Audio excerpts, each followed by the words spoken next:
ఒకసారి ఊహించుకోండి, మనమొక రాతిని బలంగా కొడితే వెంటనే చాలా తీవ్రమైన నొప్పి వస్తుంది కదా. అవును, చాలా సహజమైన ప్రతిస్పందన అది. ఆ క్షణంలో ఆ రాయి ఎంత వాస్తవంగా అనిపిస్తుందంటే దానికొక ఖచ్చితమైన, శాశ్వతమైన ఉనికి ఉందని మన ఇంద్రియాలు బలంగా చెబుతాయి. మనం దాన్ని అసలు ప్రశ్నించం కూడా. ఖచ్చితంగా. ఎవరైనా సరే ఆ క్షణంలో ఆ వాస్తవాన్ని అంగీకరించాల్సిందే. నిజమే. కాని ఇక్కడ ఆశ్చర్యకరమైన విషయం ఏమిటంటే, కొన్ని వేల సంవత్సరాల క్రితం నాటి ప్రాచీన పాలీ క్యానన్ గ్రంథాలు, అంటే త్రిపిటకాలు, ఆ రాతికి లేదా ఆ నొప్పికి అసలు ఈ భౌతిక ప్రపంచానికే స్వతంత్రమైన ఉనికే లేదని చెబుతున్నాయి. అవును, పైకి వినడానికి ఇది చాలా విచిత్రంగా అనిపిస్తుంది. అందుకే ఈనాటి మన డీప్ డైవ్లో మనం ప్రాచీన తత్వశాస్త్రము, ముఖ్యంగా విముక్తి మగ్గ మరియు త్రిపిటకాలలోని లోతైన విశ్లేషణలను పరిశీలిస్తున్నాం. ఈ వనరులు భౌతిక వాస్తవికతను కేవలం బయట కనిపించే దృశ్యంగా కాకుండా ఒక లోతైన అన్వేషణకు మార్గంగా చూపిస్తాయి గదా. సరిగ్గా చెప్పారు. ఈ వనరుల ఆధారంగా ఒక భిక్షుము సృష్టిలోని ప్రాథమిక శక్తులైన భూమి, నీరు, అగ్ని, వాయువు అనే 4 మూలకాలను ఏ విధంగా అర్థం చేసుకుంటారో విశ్లేషిద్దాం. ఇక్కడ అత్యంత ఆసక్తికరమైన విషయం ఒకటుంది. ఏమిటది? ఆ భిక్షువు ఈ మూలకాలను కేవలం వచనర్థ ద్వారా, అంటే ఆ పదాల వ్యాకరణ అర్థాలను విశ్లేషించడం ద్వారా ఒక ప్రగాఢమైన ధ్యానాత్మక సాధనగా ఎలా మార్చుకుంటారో తెలుసుకోవడమే మన లక్ష్యం. ఒక అద్భుతమైన మార్గమది. మనం దేన్నైతే వాస్తవమనుకుంటున్నామో దాని పునాదులని ఈ విశ్లేషణ ప్రశ్నిస్తోంది. కానీ నాకిక్కడే సహజంగా ఒక సందేహమొస్తోంది. భౌతికమైన మూలకాలను అర్థం చేసుకోవడానికి ఒక భిక్షువు భాషాశాస్త్రాన్ని లేదా వ్యాకరణాన్ని ఎంచుకోవడమేమిటి? అంటే మీకది విరుద్ధంగా అనిపిస్తోందా? అవును. సృష్టి రహస్యాలను ఛేదించడానికి వచనర్థ లేదా పదాల అర్థాల విశ్లేషణను ఒక సాధనగా వాడటం కొంచెం విచిత్రంగా అనిపించడం లేదా? పైకెలా అనిపించవచ్చు, కానీ దీని వెనక చాలా లోతైన మనస్తత్వశాస్త్రం దాగి ఉంది. ఓహో, ఎలాంటి మనస్తత్వశాస్త్రం అంటారు? భాష అనేది మనం ప్రపంచాన్ని చూసే విధానాన్ని, మన ఆలోచనలను నిర్దేశిస్తుంది గదా. మనం ఒక వస్తువుకు ఒక పేరు పెట్టిన వెంటనే దానికొక శాశ్వతమైన రూపముందనే భ్రమలో పడిపోతాము. అంటే ఆ పేరుతోనే దానికి ఒక అస్తిత్వాన్ని ఇచ్చేస్తా అంటారా? సరిగ్గా చెప్పారు. విముక్తి మగ్గ గ్రంథం ఈ భ్రమను ఛేదించడానికే భాషను ఒక ఆయుధంగా వాడుకుంది. ఒక పదాన్ని దాన్ని మూలాల్లోకి వెళ్లి విడదీసినప్పుడు ఆ పదంతో ముడిపడి ఉన్న వస్తువు పట్ల మనకున్న మానసిక బంధం కూడా విడిపోతుంది. అరే, ఇది చాలా ఆసక్తికరంగా ఉంది. అవునవును. గ్రంథంలో ఈ మూలకాలకు ఉపయోగించిన పదాల వర్గీకరణ చూస్తే ఈ విషయం స్పష్టంగా అర్థమవుతుంది. ఇక్కడ 2 రకాల పదాలను వాడారు. ఆ 2 రకాలేమిటి? మొదటిది సాధారణ పదం, దానినే మహాభూతాని అంటారు. రెండోవది నిర్దిష్టమైన పదాలు. నిర్దిష్టమైన పదాలంటే భూమికి ఒక పదం, నీటికి ఒక పదం, అలాగా? అవునవును. పఠవీధాతు అంటే భూమి మూలకం, ఆపోధాతు అంటే నీటి మూలకం, తేజోధాతు అంటే అగ్ని మూలకం, మరియు వాయోధాతు అంటే వాయుమూలకం. అంటే ముందుగా ఒక పెద్ద స్వరూపాన్ని చూసి ఆ తర్వాత దాని లోపల ఉన్న సూక్ష్మమైన భాగాలను విడదీస్తున్నారన్నమాట. ఖచ్చితంగా అదే జరుగుతోందక్కడ. అయితే ఈ 4 మూలకాలను సాధారణంగా మహాభూతాలు అని ఎందుకు పిలుస్తున్నారు? వాటిలో అంత గొప్పదనమేవుంది? దానికి మహాపాతుభావ అని ఒక ముఖ్యమైన కారణాన్ని చెబుతారు ప్రాచీన గ్రంథాలు. మహాపాతుభావ అంటే ఇవి అత్యంత బృహత్తర స్థాయిలో, మన ఊహకందని విశాల రూపంలో వ్యక్తమవుతాయి అని అర్థం. మనం ప్రకృతిలో చూసుకుంటే కనుచూపు మేర విస్తరించిన మహాసముద్రాలున్నాయి గదా. అవును, అలాగే భారీ పర్వతాలు కూడా. ఆకాశాన్ని తాకే పర్వతాలు, విధ్వంసాన్ని సృష్టించే భయంకరమైన తుఫానులు, భూకంపాలు, ఇవన్నీ ఈ మూలకాల మహాప్రాదుర్భావాలే. నిజమే. బయటి ప్రపంచంలో వాటి రూపం చాలా విశాలమైనది. కేవలం బయట ప్రపంచంలోనే కాదు, మన శరీరంలో కూడా ఇవి అంతే స్థాయిలో ఉంటాయి. మన శరీరంలోనా? అంటే ఎలా? మన ఎముకల నిర్మాణం చూసుకోండి, అది భూమి మూలకం. ప్రవహించే రక్తం నీటి మూలకం. శరీర ఉష్ణోగ్రత అగ్ని. మనం పీల్చే శ్వాస వాయువు. ఇవన్నీ ఈ మహాభూతాల వ్యక్తీకరణలే. ఓహో, మన లోపల బయట కూడా అవే ఉన్నాయన్నమాట. అవును. ఇక్కడ మనం త్రిపిటకాలలోని ఫుట్నోట్ 862ను పరిశీలిస్తే ఒక ఆసక్తికరమైన చారిత్రక విషయం కనిపిస్తుంది. ఆహా, ఏమిటా విషయం? చైనీస్ గ్రంథాలలో ఈ పదాన్ని సీదా అని అనువదించారు. దానికర్థం 4 గొప్పవి అని. వాటి అపారమైన విస్తృతి, పరిమాణం కారణంగానే వాటికి ఆ పేరు వచ్చింది. ఇది వింటుంటే నాకొక దృశ్యం గుర్తొస్తోంది. ఇదొక రకంగా ఒక అడవిని అర్థం చేసుకునే ప్రయత్నం లాంటిది కదా.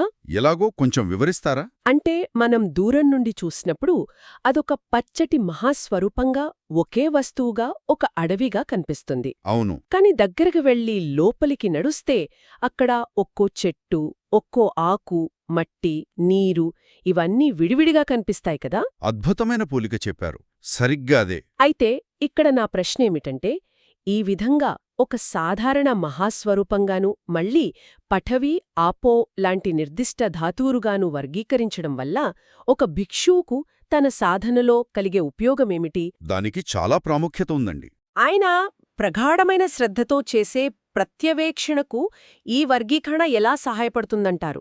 ఒక భిక్షువు తన మనస్సును ప్రశాంతంగా ఉంచుకోవడానికి చేసే నిరంతర ధ్యానములో లేదా ఆ ప్రత్యవేక్షణలో ఈ వర్గీకరణ అత్యంత కీలకం. ఎలా? సాధారణంగా మనం భౌతిక ప్రపంచాన్ని గాని, మన స్వంత శరీరాన్ని గాని ఒక పెద్ద విడదీయలేని స్వరూపంగా చూస్తాము కదా. అవును, అదంతా నేను లేదా నాది అనుకుంటాం.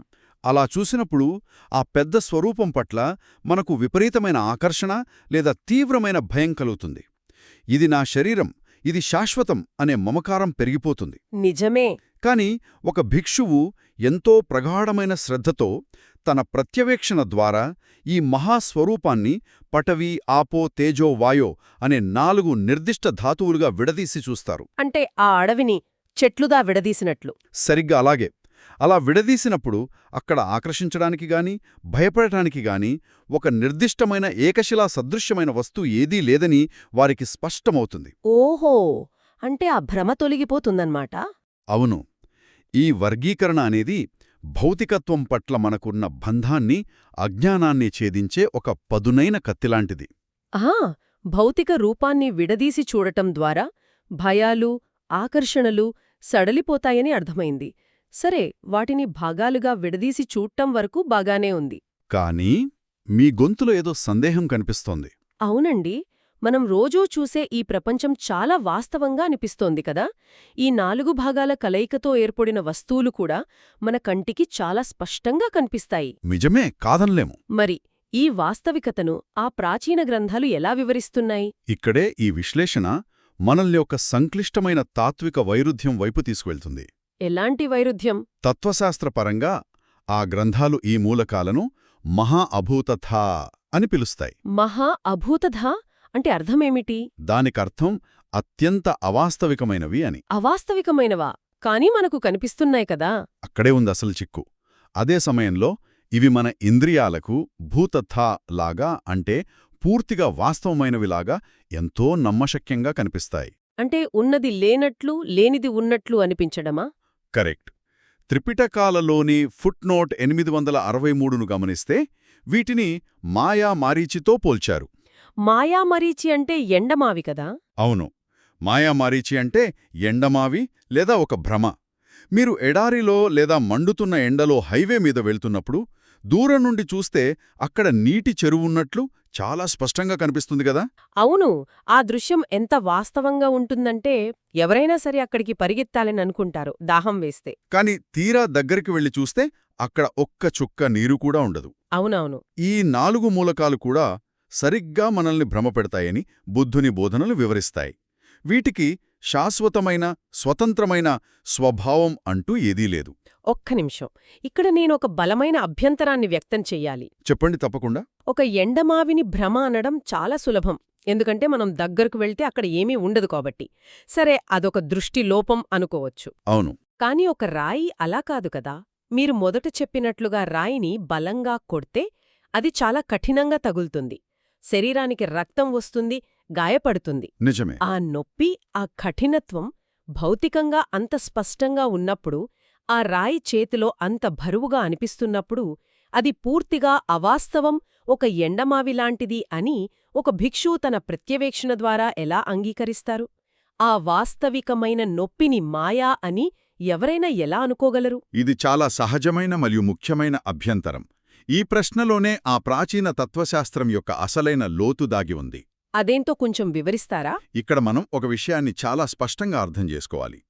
ఆ రాయి తగిలినప్పుడు కలిగే నొప్పి వాస్తవం కాదని ఆ గ్రంథాలు ఎక్కడా చెప్పడం లేదు. ఓహో, అంటే నొప్పి వాస్తవమే అంటారా? అవును, ఆ నొప్పిని మీరు అనుభవిస్తున్నారు. కాని ఆ నొప్పికి కారణమైన ఆ రాయి యొక్క కఠినత్వం, దాని ఆకృతి వెనుక ఉన్న సత్యమేమిటో అన్వేషించమంటున్నాయి. కఠినత్వం వెనుక ఉన్న సత్యమా అంటే? ఒక రాయి కఠినంగా ఉందంటే అక్కడ పటవీ ధాతు అంటే భూమి మూలకం ప్రాబల్యంలో ఉందన్నమాట. సరే. కాని ఆ కఠినత్వమనేది ఆ రాయికున్న శాశ్వతమైన స్వభావం కాదు. అది స్వతంత్రంగా ఉండలేదు. అంటే ఎప్పటికీ గట్టిగా ఉండదంటారా? ఖచ్చితంగా. ఉదాహరణకు ఒక అగ్నిపర్వతం బద్దలైనప్పుడు ఆ రాయి అత్యధిక ఉష్ణోగ్రతకు గురవుతుంది కదా. అవును, లావా వస్తుంది. అప్పుడు ఆ రాయిలోని తేజోధాతు అంటే అగ్నిమూలకం పెరిగిపోతుంది. ఆ క్షణంలో ఆ రాయి తన కఠినత్వాన్ని పూర్తిగా కోల్పోయి లావాలాగా ద్రవరూపంలోకి మారుతుంది. ఓహో, అంటే ఆ కఠినత్వం అనేది ఎప్పటికీ అలాగే ఉండే లక్షణం కాదనమాట. పరిస్థితులను బట్టి అది ద్రవంగా మారి ప్రవహిస్తుంది. సరిగ్గా పట్టుకున్నారు. అంటే ఆ కఠినత్వమనేది కేవలం ఆ క్షణంలో ఉన్న ఒక భౌతిక స్థితి మాత్రమే. అది ఎల్లప్పుడూ ఉండే సత్యం కాదు. అర్థమవుతోంది. ఒక భిక్షువు అత్యంత శ్రద్ధతో కూడిన తన ప్రత్యవేక్షణ ద్వారా గమనించేదిదే. మన కంటికి కనిపించే ఘనత్వం, మనం అనుభవించే నొప్పి, ఇవన్నీ నిరంతరం మారుతూ ఉండే అశాశ్వతమైన శక్తుల కలయిక వల్ల ఏర్పడిన ఒక తాత్కాలిక అనుభవం మాత్రమే. భలే చెప్పారు. అది ఒక తాత్కాలిక అనుభవం మాత్రమే. అవును. దేనికైతే స్వతంత్రంగా ఏ పరిస్థితులపైన ఆధారపడకుండా ఎల్లప్పుడూ ఒకేలా ఉండే స్వభావం ఉండదో దానిని అంతిమ సత్యం అని ఎలా అనగలం? అనలేము. అందుకే అవి ఇంద్రియాలకు భూతత్థలాగా అంటే వాస్తవంలాగా అనిపించినా వాటి మౌలిక స్థాయిలో అవి మహా అభూతత్థ. అవి ఎప్పటికప్పుడు మారుతూ మనల్ని భ్రమపెట్టే ఒక మాయామరీచి. అరెరే, ఇప్పుడు పూర్తిగా స్పష్టమైంది. ఈ నిరంతర మార్పును గ్రహించినప్పుడు భిక్షువుకు ఆ రాయి పట్లగాని ఆ నొప్పి పట్లగాని ఎటువంటి శాశ్వతమైన బంధం ఏర్పడదు. ఇది చాలా లోతైన ఆలోచన. అంటే మన ఇంద్రియాలు గ్రహించేది కేవలం ఒక ఉపరితల సత్యాన్ని, ఒక తాత్కాలిక అమరికను మాత్రమే. దానికి లోపల ఉన్నది నిరంతరం మారుతున్న శక్తుల ప్రవాహం. 100% నిజం. సరే, ఇదంతా ఒక భ్రమ, ఎప్పటికప్పుడు మారిపోయే అమరిక అని అర్థమైంది. కాని అసలు ఈ 4 మూలకాలు ఒకదానితో ఒకటి ఎలా కలిసి పనిచేస్తున్నాయి? అదొక పెద్ద రహస్యం. అదే, ఒక ఘనమైన వస్తువుగా ఇవి ఎలా ఏర్పడుతున్నాయి? వీటికేదైనా ఒక కేంద్రబిందువు ఉంటుందా? ఇక్కడే విముక్తి మగ్గలో వివరించిన 3వ అంశం చాలా ఆశ్చర్యాన్ని కలిగిస్తుందని విన్నాను. అవును, ఆ గ్రంథంలో ఒక అద్భుతమైన రూపకాన్ని వాడారు. భూత అనే పదానికి ఉన్న ఇతర అర్థాల ద్వారా ఈ రూపకాన్ని తీసుకొచ్చారని ఆ వనరులు చెప్తున్నాయి కదా? అవునవును. పాలీ భాషలో భూత అనే పదం చాలా ఆసక్తికరమైనది. ఈ పదానికి కేవలం ఉనికి లేదా ప్రాణి అని మాత్రమే కాకుండా ఆత్మ లేదా యక్షుడు అనే బహుముఖ అర్థాలున్నాయి. యక్షుడు అంటే దెయ్యం లేదా ఆత్మలాంటిదా? అవును. విముక్తిమగ్గ ఈ పదాన్ని ఆధారంగా చేసుకుని సృష్టి నిర్మాణాన్ని వివరించడానికి ఆ అద్భుతమైన రూపకాన్ని తీసుకొచ్చింది. ఆహా. ఈ 4 మూలకాలు యక్షుల రూపాలను పోలి ఉంటాయని ఈ గ్రంథం వివరిస్తుంది. ఇక్కడ రూపాలు అంటే పాలీ భాషలో సంఠాన విగ్రహ అని అర్థం. అంటే ప్రకృతి శక్తులైన ఈ యక్షులు ఎలా ప్రవర్తిస్తాయో ఈ 4 మూలకాలు కూడా విశ్లేషించినప్పుడు అలాగే ప్రవర్తిస్తాయనా? ఖచ్చితంగా అంతే. యక్షులతో పోలిక అనగానే సాధారణంగా మనకు పురాణాలలో వినిపించే అదృశ్య శక్తులు గుర్తుకొస్తాయి గదా. వస్తాయి. మరి ఈ తాత్విక విశ్లేషణలో అది భౌతిక మూలకాలను వివరించడానికి యక్షులను ఒక రూపకంగా ఎలా ఉపయోగిస్తారు? దీని వెనక ఉన్న లాజిక్ ఏమిటి? దీనిని స్పష్టంగా అర్థం చేసుకోవడానికి మనం విశుద్ధిమగ్గ గ్రంథంలోని 11వ అధ్యాయం 99వ శ్లోకాన్ని వివరించే ఫుట్నోట్ 865ను నిశితంగా పరిశీలించాలి. ఆ ఫుట్నోట్లో ఏం చెప్పారు? ఒక యక్షుడు ఒక మనిషిని లేదా వస్తువును ఆవహించినప్పుడు ఏం జరుగుతుందో ఊహించుకోండి. ఆ మనిషి ప్రవర్తన మారిపోతుంది. అవును. కాని ఆ యక్షుడికి ఆ మనిషి శరీరం లోపలగాని బయటగాని ఒక నిర్దిష్టమైన ఖచ్చితమైన స్థానముంటుందా? ఉండదు. ఎక్కడున్నాడో కంటికి కనిపించడు కదా. సరిగ్గా అదే. ఎవరైనా ఆ మనిషిని భౌతికంగా పట్టుకుని ఇదిగో యక్షుడు సరిగ్గా ఈ కండరంలో ఉన్నాడు లేదా ఈ ఎముకలో ఉన్నాడు అని చూపించలేరు. దానికొక కేంద్రం ఉండదు. అవును, అది అసాధ్యం. కాని ఆ యక్షుడి ప్రభావం మాత్రం ఆ వ్యక్తి ప్రవర్తనలో స్పష్టంగా కనిపిస్తుంది. అలాగే ఆ యక్షుడు ఆ శరీరాన్ని ఆశ్రయించకుండా స్వతంత్రంగా బయట తిరగలేడు. ఓహో, ఆశ్రయం లేకుండా ఉండలేదు. ఈ భౌతిక జగత్తును నిర్మించే 4 మూలకాలు కూడా సరిగ్గా అలాగే పనిచేస్తాయి.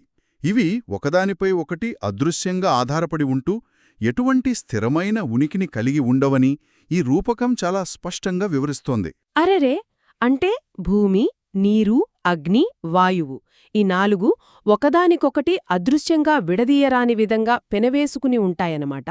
అవును, ఒకదాన్ని వదిలి మరొకటి ఉండలేవా? ఖచ్చితంగా ఉండలేవు. ఏ ఒక్క మూలకమూ విడిగా స్వతంత్రంగా ఉనికిలో ఉండదు. అంటే ప్రతి వస్తువులోనూ 4 ఉంటాయా? అవును, ఒక భౌతిక వస్తువును తీసుకుంటే అందులో భూమి మూలకం నీటి మూలకంపై ఆధారపడి ఉంటుంది, నీరు అగ్నిపై ఆధారపడి ఉంటుంది, అగ్ని వాయువుతో ముడిపడి ఉంటుంది. ఆహా.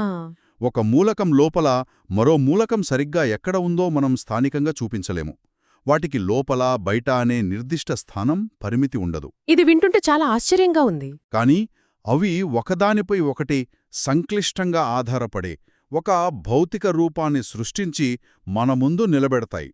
యక్షులు ఎలాగైతే అదృశ్యంగా ఆవహించి ఒక ప్రభావాన్ని సృష్టిస్తారో ఈ మూలకాలు కూడా అటువంటి అదృశ్య శక్తులుగానే పనిచేస్తాయి. అంటే వాటంతట వాటికి సొంత అస్తిత్వం లేదన్నమాట.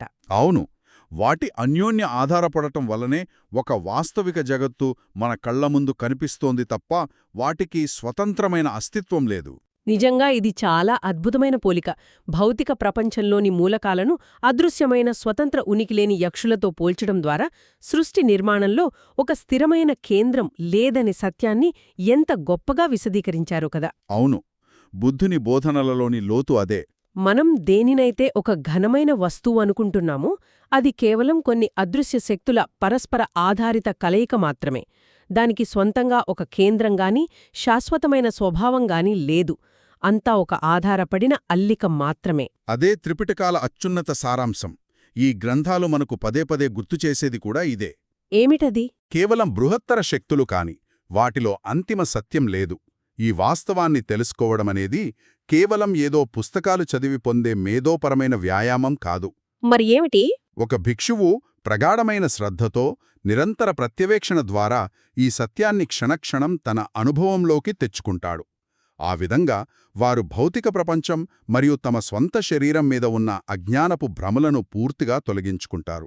మనమిప్పటివరకు చేసిన ఈ లోతైన విశ్లేషణను ఒకసారి క్రోడీకరిస్తే మనం చూసే ఈ భూమి, అగ్ని, నీరు, వాయువు ఇవన్నీ కేవలం స్థిరమైన భౌతిక పదార్థాలు కావు. ఖచ్చితంగా కావు. ఇవి ఎల్లప్పుడూ మారుతూ ఉండే బృహత్తర శక్తులు. మన ఇంద్రియాలకు ఇవి ఎంత వాస్తవంగా అనిపించినా విశ్లేషించి చూస్తే అవి పట్టుకోలేని ఎండమావులు, మాయామరీచులు. అవును, భాషాశాస్త్రంలోని వచనత్వ ద్వారా ప్రారంభమైన ఈ విశ్లేషణ భౌతికత్వం వెనుక ఉన్న యక్షుల లాంటి అదృశ్య శక్తుల ఆధారపడటాన్ని అర్థం చేసుకునే వరకు సాగింది. ఒక భిక్షువు ఈ అవగాహనతోనే తనలోని భ్రమలను ఛేదించుకుని అపారమైన ప్రశాంతతను పొందుతారని అర్థమవుతోంది. 100కి 100 భౌతికత్వం పట్ల మనకున్న భయం, విపరీతమైన ఆకర్షణ రెండూ కూడా అది స్థిరమైనది అనుకోవడం వల్లనే వస్తాయి. నిజమే. ఎప్పుడైతే ఇవన్నీ కేవలం ఆధారపడిన శక్తులు అని ఒక భిక్షువు తన ప్రత్యవేక్షణ ద్వారా గ్రహిస్తారో ఆ క్షణమే ఆ బంధాల నుండి పూర్తిగా విముక్తులవుతారు. జీవితంలోని దుఃఖాల నుండి బయటపడటానికి ఇదే అత్యున్నతమైన మార్గమని విముక్తి స్పష్టం చేస్తుంది. ఈ ప్రయాణం మనస్సును ఎంతో ధ్యానాత్మకమైన ఆలోచనలలోకి తీసుకువెళుతోంది. మనం ప్రారంభంలో మాట్లాడుకున్నట్లు స్పర్శకు గట్టిగా తగిలే ఆ రాతి వెనుక ఉన్న శూన్యతను ఇప్పుడు మనం కొంచెమైనా స్పష్టంగా గ్రహించగలుగుతున్నాము. అవును, ఆ దృష్టి మారడమే ఈ అన్వేషణ ముఖ్య ఉద్దేశ్యం. ఈనాటి డీప్ డైవ్ ముగించే ముందు ఈ ప్రాచీన గ్రంథాలలోని సారాంశం మన ముందు ఉంచుతున్న ఒక ప్రగాఢమైన ప్రశ్నను మనం విచారించుకోవలసి ఉంది. ఖచ్చితంగా. ఇంత విశ్లేషణ తర్వాత మనల్ని మనం అడగవలసిన అత్యంత ముఖ్యమైన ప్రశ్న అది. మన చుట్టూ ఉన్న ఈ విస్తారమైన ప్రపంచం, మహాసముద్రాలు, పర్వతాలు, చివరికి మన స్వంత శరీరాన్ని నిర్మించే ఈ 4 మూలకాలే ఒక నిర్దిష్టమైన ఉనికిలేని యక్షులలాంటి భ్రమలు లేదా మాయా మరీచి అయినప్పుడు మనం ప్రతిరోజూ ఎంతో శ్రమతో, ఆందోళనతో రక్షించుకోవాలనుకునే నేను లేదా నాది అనే భావనకు అసలు వాస్తవికతేమైనా ఉందా? అద్భుతమైన ప్రశ్న. ఆ రాయిలో ఎంత సత్యముందో దానికి తగిలినప్పుడు నొప్పితో విలవిలలాడే ఈ భౌతికమైన నేనులో కూడా అంతే సత్యముందా? ఈ భౌతిక నిర్మాణమే ఒక అశాశ్వతమైన మాయ అయినప్పుడు దానిపై ఆధారపడి మనం నిర్మించుకున్న ఈ అస్తిత్వం ఎలాంటిది? బహుశా ఆ యక్షుల పట్టును వదిలించుకొని ఈ ఆధారపడిన శక్తుల స్వభావాన్ని అర్థం చేసుకున్నప్పుడే ఆ ఎండమావి వెనుక ఉన్న నిజమైన శాశ్వతమైన ప్రశాంతతను చేరుకోవడం సాధ్యమవుతుందేమో. విముక్తి మగ్గ మనకు అందించే ఈ లోతైన దర్శనాన్ని మన నిరంతర ప్రత్యవేక్షణకు వదిలివేస్తూ ఈనాటి విశ్లేషణను ముగిద్దాం. మరొక ఆసక్తికరమైన అంశంతో మళ్ళీ కలుద్దాం.